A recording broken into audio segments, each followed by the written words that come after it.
ये जब खबर आप तक पहुंची कि नवाज शरीफ स्टेप डाउन कर जाएं, इसमें इस तरह की खबर में डबल चेक का तो मार्जिन होता नहीं और इतनी ये एक्यूरेटेशन थी।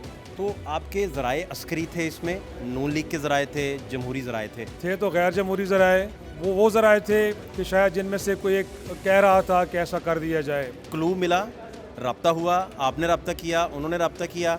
थी धरने को लेके और बड़ी एक टेंस सिचुएशन थी। उस दौरान DGISI उनसे मिल रहे थे, मुलाकातें कर रहे थे।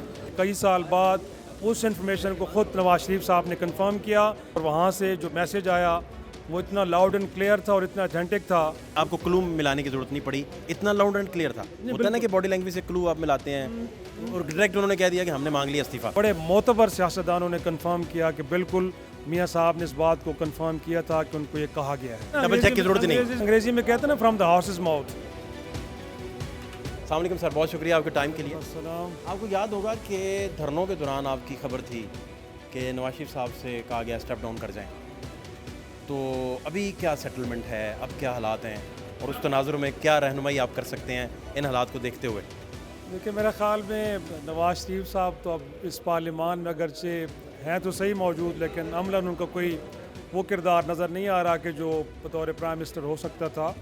तो मेरे ख़्याल में एक कंप्रोमाइज्ड पार्लियामान वजूद में आई है और जिस तरह की हुकूमत बनने जा रही है और आज आपने पहले इजलास में उन हुकूमती अरकान का जोश जज्बा देखा है, मुझे नहीं लगता कि कोई ज़्यादा स्टेबिलिटी देखने को हमें मिलेगी। ईवान के अंदर जो आज हुल्लड़बाजी थी, जी, जिस कदर शिद्दत के साथ थी, उससे ये निज़ाम कैसे चलेगा फिर? मैं वही तो कह रहा हूँ आपसे कि मुझे नहीं लग रहा कि कोई ज़्यादा स्टेबल गवर्नमेंट होगी। और गवर्नमेंट के इस मौके पर तो शोल्डर अप होते हैं, लेकिन आज उनके डाउन नज़र आ रहे थे और उसके मुकाबले में जो अपोजिशन है, जो अगरचे कहने को बड़ी मुंतशिर है लेकिन बड़ी कंपोज नज़र आई है, बड़ी एनर्जेटिक नज़र आई है, बड़ी चार्ज नज़र आई है। बट उनका मुकाबला करने के लिए जो हुकूमत और उसके इत्तेहादी थे वो बड़े डाउन थे। और फिर आपने देखा कि जो ख़ुद मियाँ नवाज शरीफ साहब, आसिफ जरदारी साहब, गोया कि वो हल्फ लेने के बाद, दस्तखत करने के बाद ऐवान छोड़ के चले गए हैं। तो अगर इस कंडक्ट के साथ आगे बढ़ेंगे तो मुझे नहीं लगता कि फिर वो ज़्यादा बेहतर अंदाज में डिलीवर कर पाएंगे और ना ही ये फिर कहानी आगे बढ़ने वाली। अच्छा, मैं ये सवाल पूछने से पहले अगर कोई बेअदबी हो जाए तो आपने मुझे माफ़ कर देना। ये जब खबर आप तक पहुंची कि नवाज शरीफ स्टेप डाउन कर जाएं, तो इसमें इस तरह की खबर में डबल चेक का तो मार्जिन होता नहीं और इतनी ये एक्यूरेटेशन थी। तो आपके ज़राए अस्करी थे इसमें या नून लीग के ज़राए थे, जमहूरी ज़राए थे? आप इस पे गाइड में प्लीज़ अगर कर दें। मेरा ख्याल में वो जमहूरी ज़राए तो हरगिज़ नहीं थे तो गैर जमहूरी ज़राए। और ज़ाहिर सी बात है वो ज़राए थे कि शायद जिनमें से कोई एक कह रहा था कि ऐसा कर दिया जाए। तो मेरा ख्याल में इतनी ऑथेंटिक थी और वो कहते हैं ना, डबल चेक की ज़रूरत नहीं। अंग्रेज़ी में कहते हैं ना, फ्रॉम द हॉर्सेस माउथ। तो जब फ्रॉम द हॉर्सेस माउथ चीज़ें आ जाएँ तो फिर उसको डबल चेक करने की ज़रूरत नहीं होती। और जिनसे कहा जा रहा होता है, अगर आप समझे आप उनसे चेक करेंगे तो मेरे ख्याल में वो तो इनिशियली डिनाई करेंगे ना।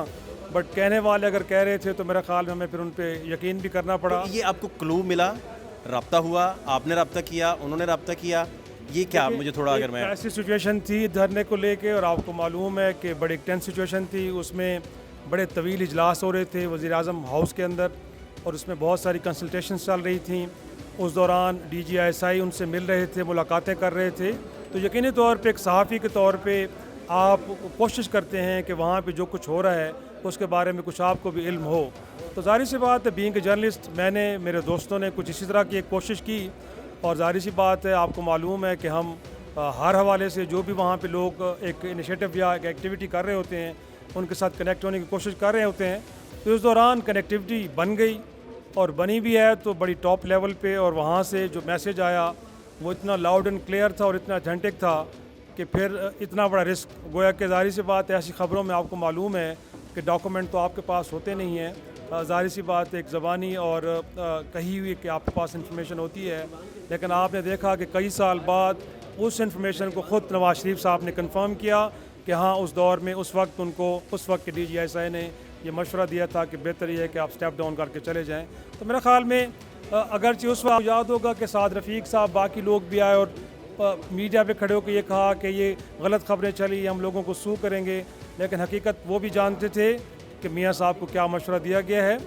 तो मैं यही कहूँगा, जो आपने बुनियादी सवाल किया कि आपके ज़राए तो गैर जमहूरी थे लेकिन बड़े ऑथेंटिक थे। आखिरी बात इसमें कि आपको क्लू मिलाने की जरूरत नहीं पड़ी, इतना लाउड एंड क्लियर था। होता है ना कि बॉडी लैंग्वेज से क्लू आप मिलाते हैं और डायरेक्ट उन्होंने कह दिया कि हमने मांग लिया इस्तीफा। ये ज़रूर यही है, थे कोट एंड कोट। ये ज़रूर है कि जब क्वेश्चन इस पे उठा तो उस मुलाकात में जो बात में हुई मियाँ साहब से, जो सियासी जमातों की, जिसमें मौलाना फजल रहमान साहब भी थे, जिसमें पीपल्स पार्टी के लोग भी थे, अचकज़ई साहब भी थे, तो उनमें से कुछ लोगों से मैंने पूछा कि क्या मियाँ साहब ने आपको किस हवाले से बताया था, तो मुझे 2 बड़े मोतबर सियासतदानों ने कंफर्म किया कि बिल्कुल मियाँ साहब ने इस बात को कंफर्म किया था कि उनको ये कहा गया है। थैंक यू सो मच, बहुत शुक्रिया, बहुत शुक्रिया सर, थैंक यू।